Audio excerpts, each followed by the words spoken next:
Langkah-langkah kaki terus menyusuri sisi jalan, perlahan tapi dengan arah pasti. Di pundaknya terlihat beban yang sangat berat, padahal raut wajah dan tubuh sudah renta. Lalu lalang kendaraan bermotor seakan terus mengajak berlomba seiring nafas yang tersengal-sengal. Teringat masa lalu ketika jalan masih sepi, hingga dapat leluasa melewati dan selalu menang. Kayu-kayu yang terikat juga terus memaksanya agar segera dihempaskan. Walaupun berat, tetapi langkah-langkah itu tak pernah berhenti sampai ke tempat tujuan.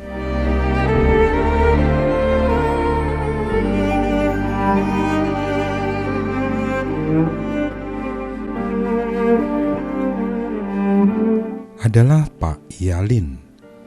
Di usianya yang sudah tua, masih bekerja memenuhi kebutuhan hidup sehari-hari dengan mencari dan menjual kayu bakar. Pekerjaan inilah dilakukan selama puluhan tahun. Dulu, ketika kompor berisi minyak belum ada dan gas bersubsidi belum dikenal, Pak Yalin selalu mendapat pesanan kayu untuk dikirim ke rumah-rumah dengan penghasilan yang cukup. Kini, zaman terus berubah. Rumah-rumah sudah memiliki kompor-kompor yang diberikan secara cuma-cuma. Kayu bakar pun tidak lagi diperlukan.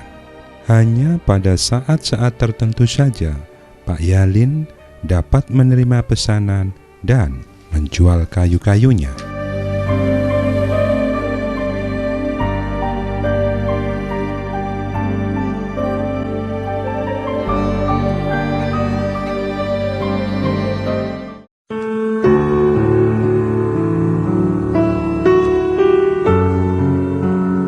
Semangat, kerja keras, dan kesabaran Pak Yalin selama ini membuatnya dapat bertahan hidup bersama kayu-kayu yang dikumpulkan dan dijual.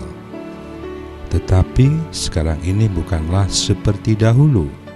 Saat ini sangat sulit mendapatkan kayu-kayu. Hutan telah berubah menjadi perumahan. Kebun telah menjadi jalan raya. Hanya di tempat tertentu saja Pak Yalin dapat menemukan kayu untuk dijual. Terkadang Pak Yalin harus membeli dahulu untuk kemudian dijual kembali.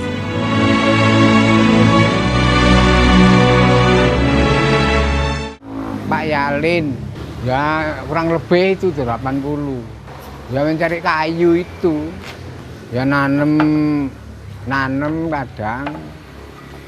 kadang ya dangir suketnya biar mati.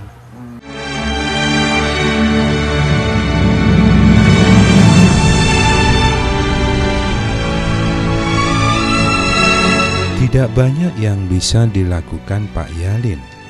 Selain usia sudah semakin tua, keahlian yang dimiliki pun terbatas. Hal ini juga mendorong Pak Yalin bekerja sebagai pencari dan penjual kayu bakar. Yang lebih penting adalah kebutuhan ekonomi untuk bertahan hidup sehari-hari.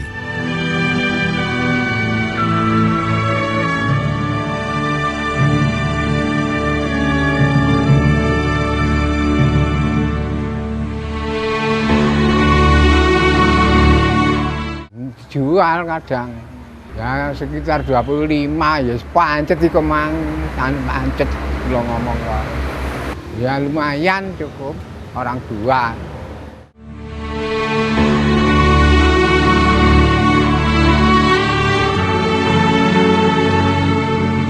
Pagi-pagi sekali Pak Yalin sudah bersiap melakukan aktivitas. Tempatnya mencari kayu bakar adalah sebuah kebun agak jauh dari rumah. Di perkebunan inilah Pak Yalin mencari serta mengumpulkan atau membersihkan kayu-kayu yang ada. Jika beruntung, beberapa pekerja kebun membantunya dengan memberikan kayu-kayu yang sudah tidak terpakai.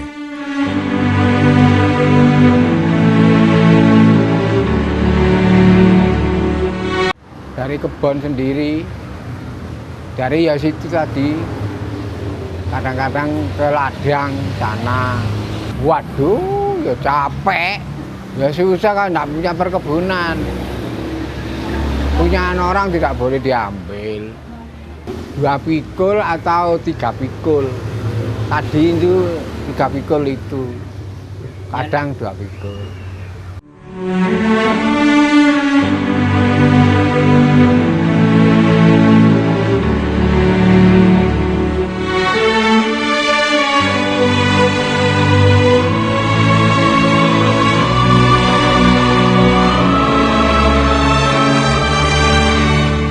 Sabar, Pak Yalin membersihkan kayu-kayu lalu meletakkannya menjadi satu agar tetap baik dan bagus. Setelah terkumpul, pekerjaan lain yang dilakukan adalah memotong atau memilah-milah kayu untuk menjadi potongan kecil. Pekerjaan ini dilakukan setiap hari, sehingga kayu-kayu yang ada sudah siap pakai jika ada yang memesan kayu-kayu.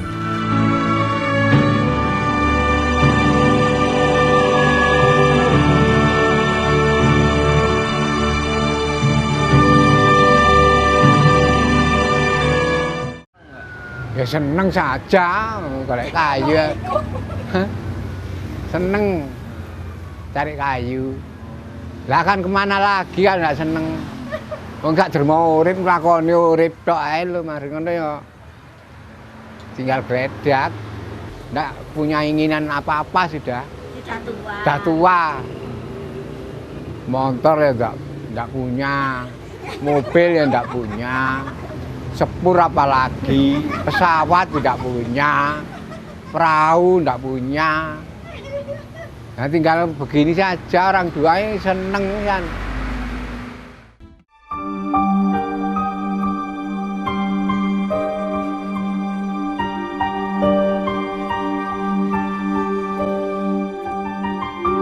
Satu persatu kayu-kayu yang telah terkumpul dirapikan menjadi satu dengan ukuran dan berat yang telah diperkirakan.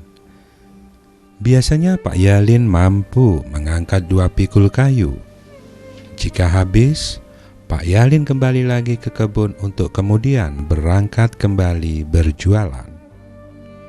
Setelah terkumpul selama beberapa hari, kayu-kayu tersebut baru bisa dijual. Itu pun jika ada pembeli yang datang.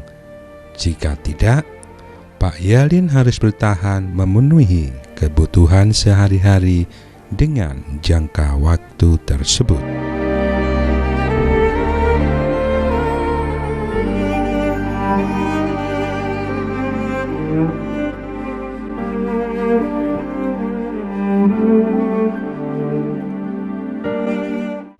Buat apa uang itu, buat apa? Kalau sudah tumpuk-tumpuk, ada kok ngerasa ada tumpuan sak ini ora ono titik ora ono.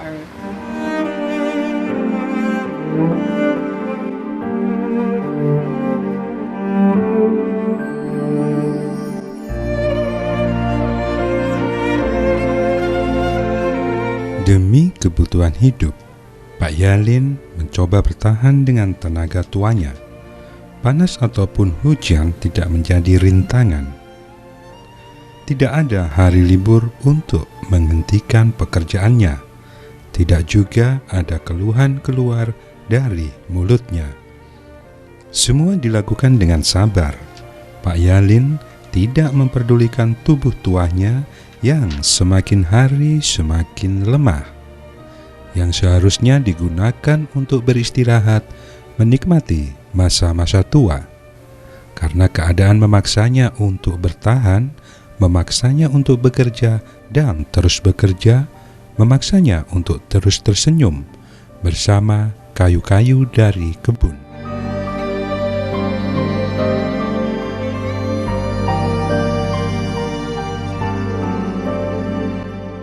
Mana Pak?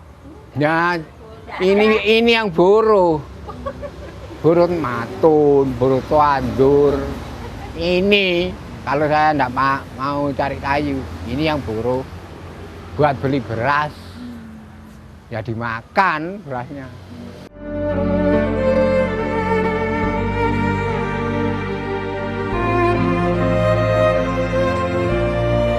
Penghasilan yang tidak banyak juga kehidupan sederhana yang dijalani Pak Yalin tidak membuatnya merasa kekurangan, apalagi di usia tuanya ini. Dengan bekerja seadanya merupakan kesenangan tersendiri bagi Pak Yalin. Hari-hari pun dijalaninya dengan senang. Bagi Pak Yalin, hari ini, hari esok, lusa, dan selanjutnya tidak berbeda jauh dengan hari-hari sebelumnya. Semua dinikmati dengan rasa syukur.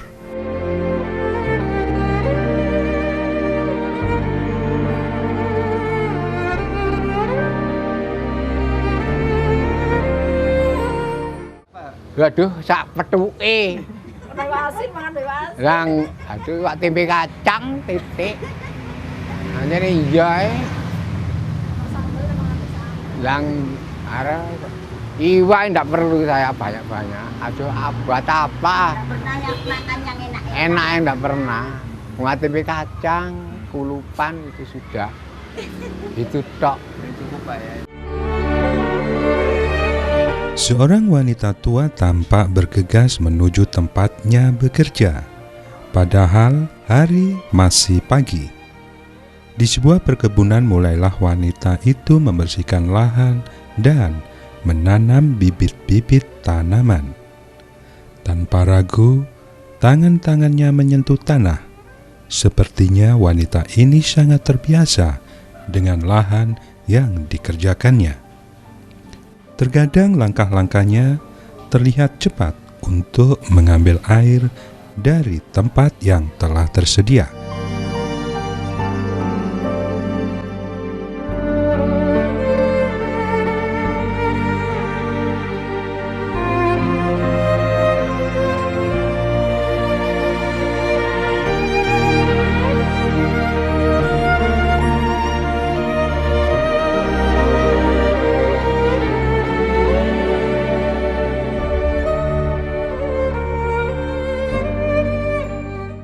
Bu Sumaria, istri Pak Yalin ini, sehari-harinya bekerja sebagai buruh tani di sebuah perkebunan. Pekerjaan ini dilakukan untuk membantu suaminya mencukupi kebutuhan hidup sehari-hari. Mulai pagi hingga siang hari, Bu Sumaria sudah berada di kebun.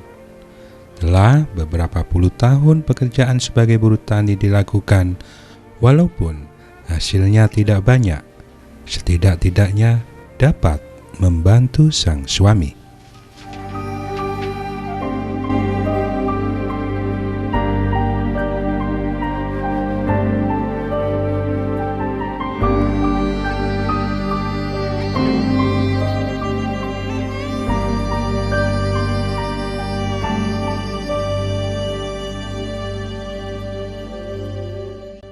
Bu Sumaria umurnya sudah 64.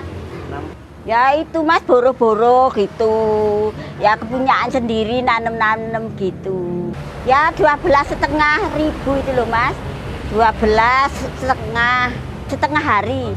Jam 7 hingga jam 11.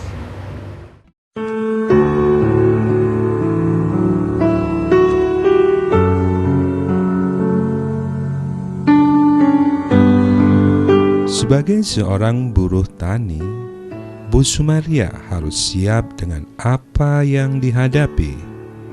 Hujan, panas sudah menjadi bagian dari pekerjaannya. Lahan yang dikerjakan tidak dapat ditinggalkan. Dengan kesabaran dan ketekunan, Bu Sumaria terus mengerjakan kebun.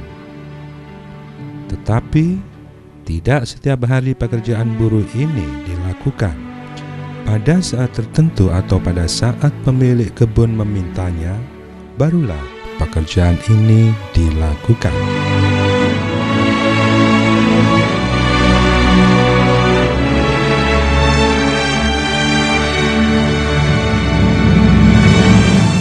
Ya kalau ada yang itu yang nyuruh Mas, kalau enggak ada ya kepunyaan sendiri gitu.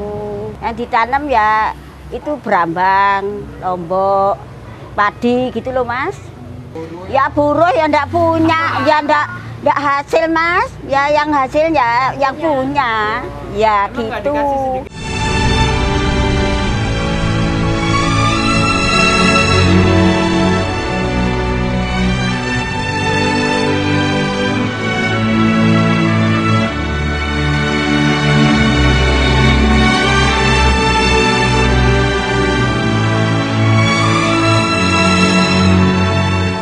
Telah banyak yang dihasilkan dari kebun ini, walaupun bukan miliknya.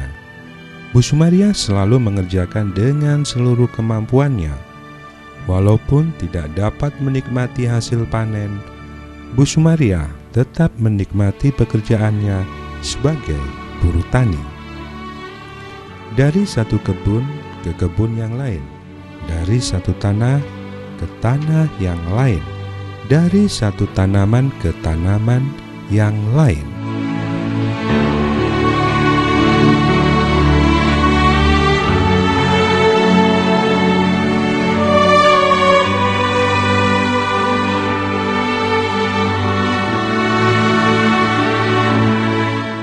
Ya capek Mas, orang buruh kok enggak capek. Ya jualan kepunyaan sendiri gitu Mas. Ya apa adanya, jual tanaman yang itu tadi, yang di beranku tadi. Ya enak kebun sendiri Mas. Buruh kan disuruh orang. Kalau kebun sendiri ya gitu, budalnya itu loh berangkatnya ya seenaknya. Susahnya ya kalau saya sakit enggak buruh.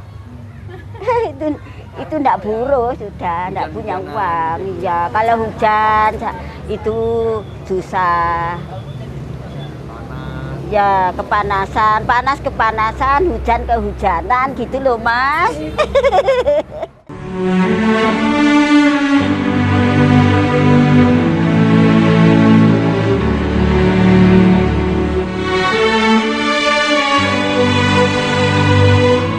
Begitulah Pak Yalin mencari dan menjual kayu bakar, sementara Bu Sumaria sang istri sebagai buruh tani. Masing-masing mempunyai semangat yang tinggi, masing-masing mempunyai kesabaran dan ketekunan. Dua orang tua dengan pekerjaan keras mereka demi memenuhi kebutuhan hidup sehari-hari. Dengan sederhana, dengan harapan yang telah lalu, di antara perubahan zaman yang terus memacu untuk selalu bertahan.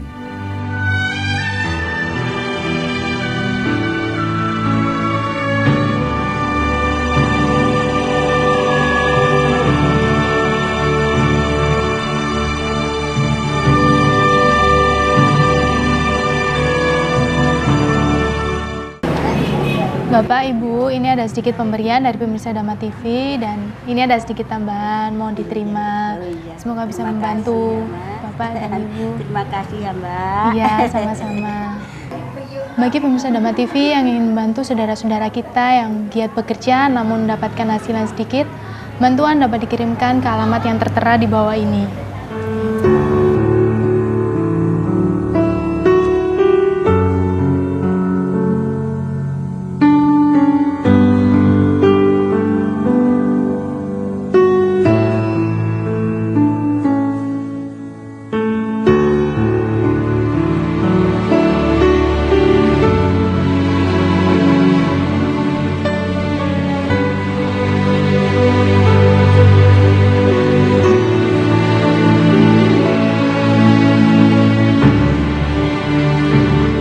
Yalin dan Bu Sumaria, salah satu fenomena yang terjadi di masyarakat. Orang tua dengan kesabaran dan kerja kerasnya. Masih banyak orang-orang yang sampai saat ini masih memerlukan uluran tangan dari kita. Mereka yang setiap hari bekerja keras dengan semangat, namun mendapatkan hasil yang kecil. Marilah kita membantu orang yang membutuhkan, dimulai dari hal-hal kecil, sesuai dengan kemampuan masing-masing.